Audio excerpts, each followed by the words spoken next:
Dans cette vidéo, on découvre une petite étude qui pourrait bien être vos débuts dans la virtuosité.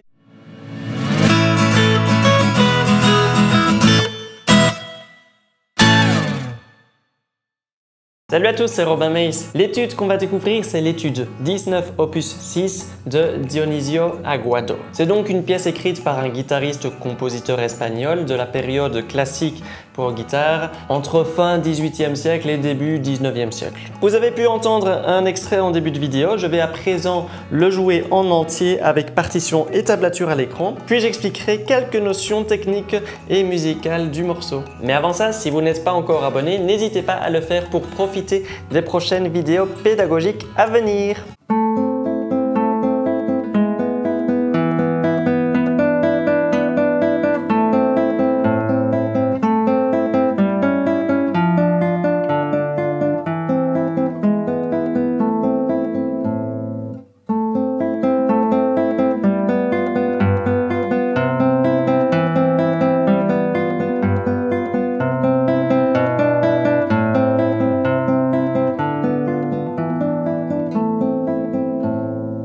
Si vous aimez, n'oubliez pas de laisser un petit pouce en l'air et si vous voulez les partitions et tablatures en PDF, je les laisse disponibles sur mon Tipeee. Vous pouvez y accéder avec le petit i d'information ou bien avec un lien dans la description de la vidéo. Vous avez donc remarqué que le morceau est principalement composé d'arpèges et à la main droite on jouera le doigté pouce, index, majeur, index. On est dans la tonalité de La mineur, on retrouvera donc souvent des positions d'accords sur le manche en rapport avec cette tonalité. On commence avec une position de la tonique La mineur avec les notes La, Do, Mi comme ceci. Vous pouvez jouer deux fois l'arpège P-I-M-I, P-I-M-I. Ensuite, on passe sur une position de la dominante Mi majeur avec les notes Mi, Sol dièse comme ceci. Alors, il faut d'abord jouer la basse Sol dièse avec le pouce et puis pour le deuxième arpège, ce sera le Mi de la quatrième corde. Voici l'exemple. Après, on reste sur une harmonie de Mi majeur, mais en incluant la septième Ré, donc ce sera un accord de septième de dominante. Malgré cela, elle est simplifiée car on vient chercher que les notes Si, Ré, Mi. Pour y parvenir, il faut donc décaler un petit peu la main, placer le deuxième doigt et premier doigt respectivement sur le Si de la troisième corde et le Ré de la deuxième corde. Voici l'arpège.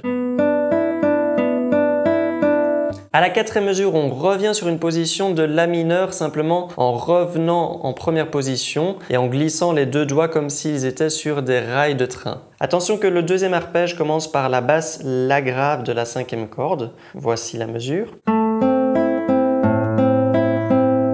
À la mesure 5, on reste sur la position de La mineur, puis on change le deuxième doigt sur la deuxième case de la deuxième corde pour obtenir un Do dièse. La troisième corde est donc à ce moment-là un Sol, et avec les notes Sol, Do dièse, Mi, on peut supposer qu'on est sur une harmonie de La septième de dominante, sans fondamentale donc. Toute la mesure, ça fait...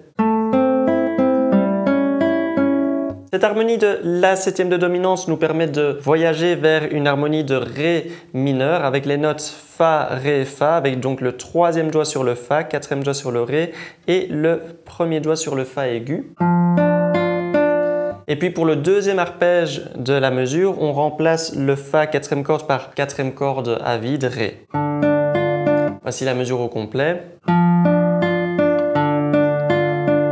Après, on revient sur une harmonie de La mineur, mais on aura comme basse un Mi sur la quatrième corde au lieu d'un La. Et puis, sur le deuxième arpège de la mesure, on aura un arpège de Mi majeur avec comme basse Sol dièse. On termine la première partie par un arpège de La mineur suivi d'une basse La grave. Voici les dernières mesures.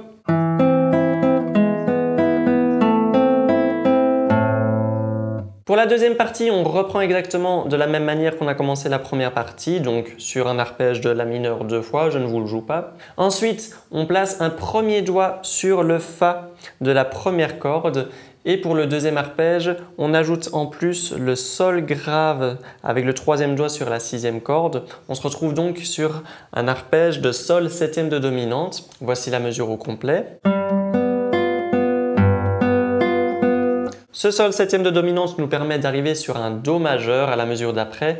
Donc là, c'est une position bien connue avec troisième doigt sur le Do, deuxième doigt sur le Mi et premier doigt sur le Do. La première basse, c'est le Do de la cinquième corde et puis ce sera le Mi de la quatrième corde. Après, on reprend les mêmes notes et positions que la mesure précédente, donc sur le sol septième de dominante. Je vous le joue. À la mesure 13, on repasse encore par une position de Do majeur sans le deuxième doigt sur le Mi de la quatrième corde car il y a un changement pour le deuxième arpège. On jouera les notes Si, Ré, Mi, Ré avec deuxième doigt sur le Si grave de la cinquième corde et quatrième doigt sur le Ré de la deuxième corde. Pour la mesure 14, on commence par un arpège de La mineur juste avec le premier doigt sur le Do de la deuxième corde et la basse La grave cinquième corde à vide. Et on remplacera ensuite ce La grave par un Do cinquième corde, troisième case avec le troisième doigt. Pour l'avant-dernière mesure, on a d'abord les notes Ré, Si, Fa, donc juste en posant le premier doigt sur le Fa de la première corde, puis Mi, Ré, Mi en posant le deuxième doigt de la quatrième corde et quatrième doigt sur le Ré de la deuxième corde en soulevant le premier doigt, donc et on termine la deuxième partie par un arpège de La mineur suivi d'une basse La grave, donc c'est la même chose que la conclusion de la première partie. Au niveau de la structure, on a donc deux parties. Dans mon édition, je propose de jouer A, A, B, B, A, A, donc avec des barres de reprise et un da capo al fine. Donc on répète deux fois la première partie, deux fois la deuxième partie et puis on revient jouer deux fois la première partie.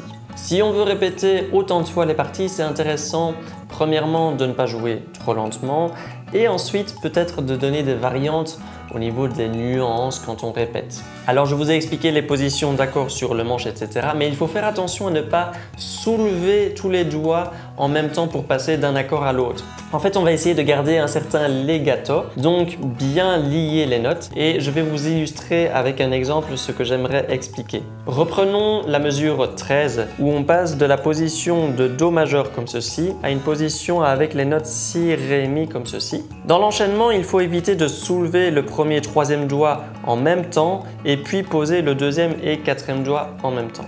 L'idéal ici, c'est de garder les doigts enfoncés, préparer le deuxième doigt sur le Si de la cinquième corde et soulever le troisième doigt au moment où on doit jouer le Si grave.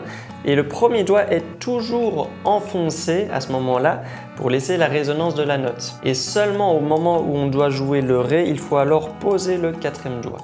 Donc au lieu de faire bouger tous les doigts en même temps, il vaut mieux déplacer doigt par doigt pour conserver un beau legato.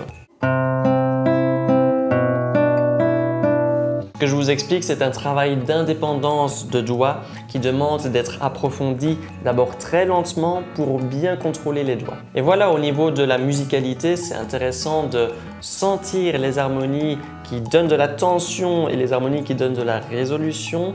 Souvent, un arpège de La mineur sera plus détendu car on est sur la tonique, alors qu'un arpège de Mi majeur donnera de la tension car c'est la dominante. À vous d'ajouter donc des nuances, forte, piano, crescendo, diminuendo en fonction de votre ressenti sur les harmonies que propose cette étude. Et si le titre de cette vidéo a un rapport avec la virtuosité, c'est simplement que voilà, cette petite étude peut être travaillée d'abord lentement, mais graduellement vous pouvez monter le tempo de manière à finalement donner une impression de virtuosité dans les arpèges.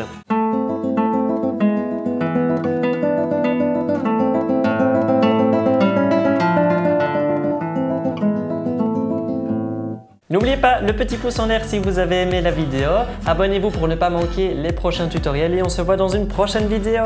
Ciao!